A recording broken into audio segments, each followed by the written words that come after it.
Assalamualaikum warahmatullahi wabarakatuh. A'udzubillahi minasyaitonir rajim. Bismillahirrahmanirrahim.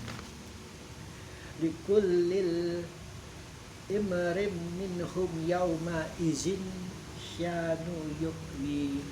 Setiap orang dari mereka pada hari itu mempunyai urusan yang menyibukkannya.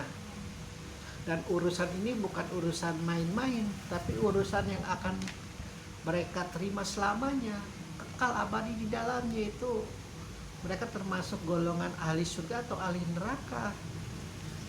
Kalau urusannya sudah seperti itu, ya wajar jika tidak peduli lagi dengan saudara-saudaranya, tidak peduli lagi dengan ayah dan ibunya, tidak peduli lagi dengan istri dan anak-anaknya. Berlari dari ketiganya yang mungkin selama hidup ketiganya itu adalah faktor penting kebahagiaan dan kesenangan dirinya. Allah memastikan kita semua akan disibukkan dengan dosa dan pahala yang akan kita terima kelak. Apakah kita akan mendapat kitab aliyin, kitab kebaikan di sebelah kanan, atau kitab sijin yang menjadi beban di punggung kita kelak di hari pembalasan, memasuki neraka jahim dan sebagainya.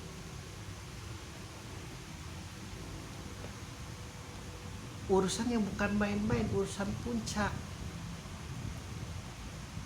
Dan luar biasanya ini, manusia itu jika disibukkan dengan sesuatu hal, maka memang wajar untuk tidak peduli dengan yang lain. Jika dia memiliki sebuah mimpi, sebuah angan, sebuah cita-cita, sebuah ambisi,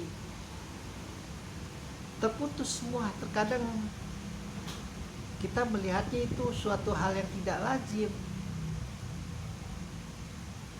Kan ini sangat tidak lazim ketika sangkakala memekakan telinga. Ini urusan aku akan masuk surga atau neraka ini.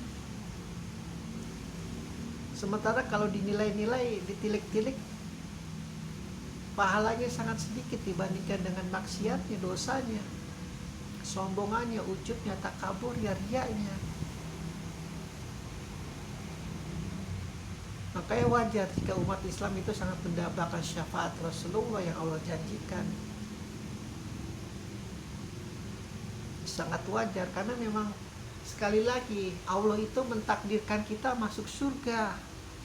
Tidak ada itu Allah ingin mentakdirkan manusia itu masuk neraka, itu tidak ada. Yang berubah takdir itu adalah kita sendiri, manusia yang terkadang suka lalai, suka lupa, suka hilap,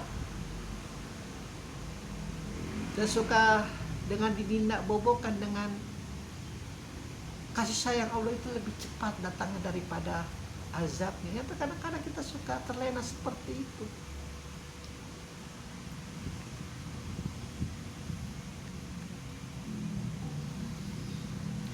Hal itulah yang ingin diketahui oleh seorang yang buta itu, yang ketika menghadap Rasulullah, umat Sunni meyakininya, yang ketika menghadap Abu Bakar, bagi umat Syiah yang meyakininya, tolong aku ya Rasulullah, tolong aku ya Abu Bakar, ini bagaimana, aku sepertinya sangat sulit ini untuk mencapai ridho Allah, apalagi aku hanya seorang yang buta, yang sulit untuk mengenal Allah dibanding dengan engkau yang normal, engkau yang memiliki panca indera yang sehat, yang wajar,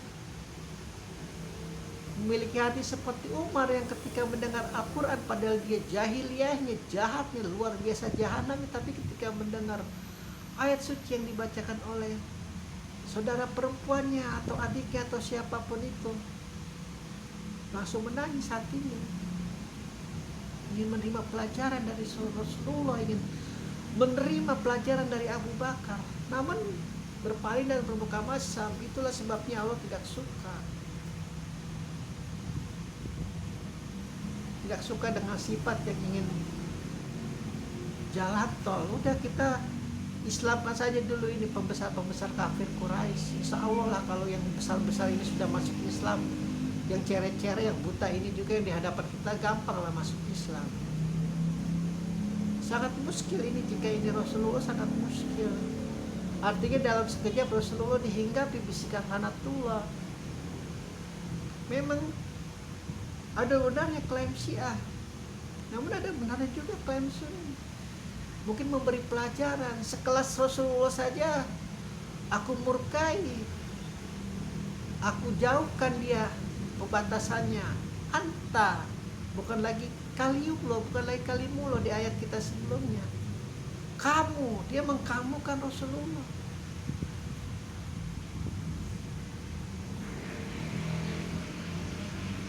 Apalagi kita yang jauh dari Allah, yang sholatnya ini belentang-belentang, yang puasanya ini ya astagfirullah, yang pemahamannya tentang Al-Quran, untuk mencintai Al-Quran itu masih jauh dari panggang daripada api. Api di mana, panggangnya di mana. Dan luar biasa ujungnya itu di puncak.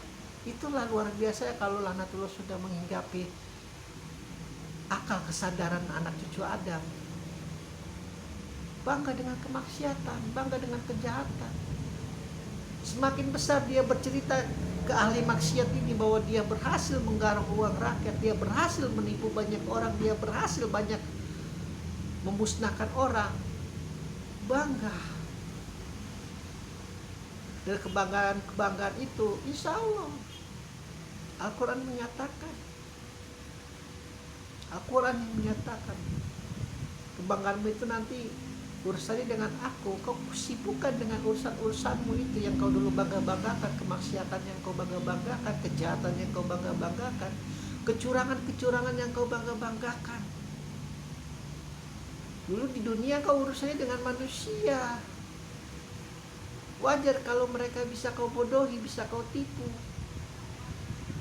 Sekarang urusannya kau dengan sang pemilik alam semesta yang menciptakan di hari pembalasan itu.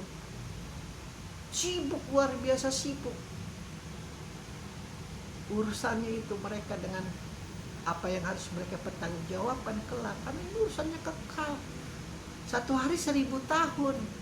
Allah memutuskan tek-tek 10 menit di neraka jahanam. Berapa puluh tahun kau itu artinya. Dunia kuantum bermain di sana.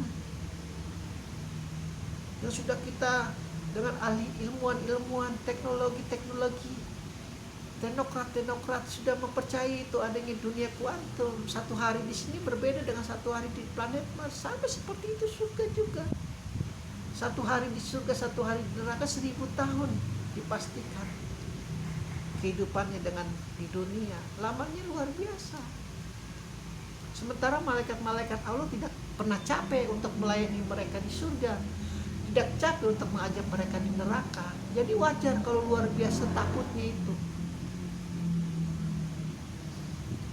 Nanti akan diterangkan di ayat-ayat berikutnya. Sekali lagi, tidak ada agama yang mengajarkan kejahatan, tidak ada agama yang mengajarkan membunuh itu baik, tidak ada agama yang mengajarkan mengambil duit rakyat itu baik, tidak ada agama yang mengajarkan maling, merampok, memperkosa itu baik, tidak. Sama pun dengan Islam. Islam sangat menjunjung tinggi kebaikan manusia. Allah itu baik, maka dia dekat dengan orang yang baik. Hanya saja laknatullah itu luar biasa bisikan. Tidak apa-apa. Ini demi kehormatan anak dan istrimu. Ini demi kemuliaan ayah dan ibumu. Mau kau mereka tercoreng mukanya di hadapan tetangga-tetanggamu, di saudara-saudaramu? Kalau kau tidak makan duit ini, anak istrimu tidak akan dihargai, ayah ibumu tidak akan dihormati. Luar biasa memang. Sangat luar biasa. Dan yang lebih luar biasa ini yang memupuki, yang membiarkan hal-hal itu terjadi itu pembesar-pembesar.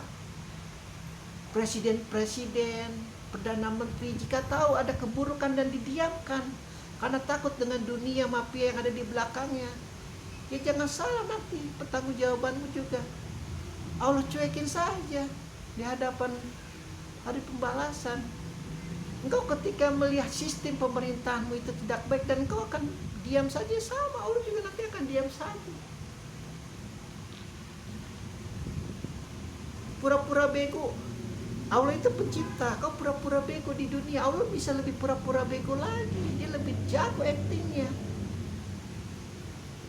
Luar biasa, alhamdulillahirabbil alamin.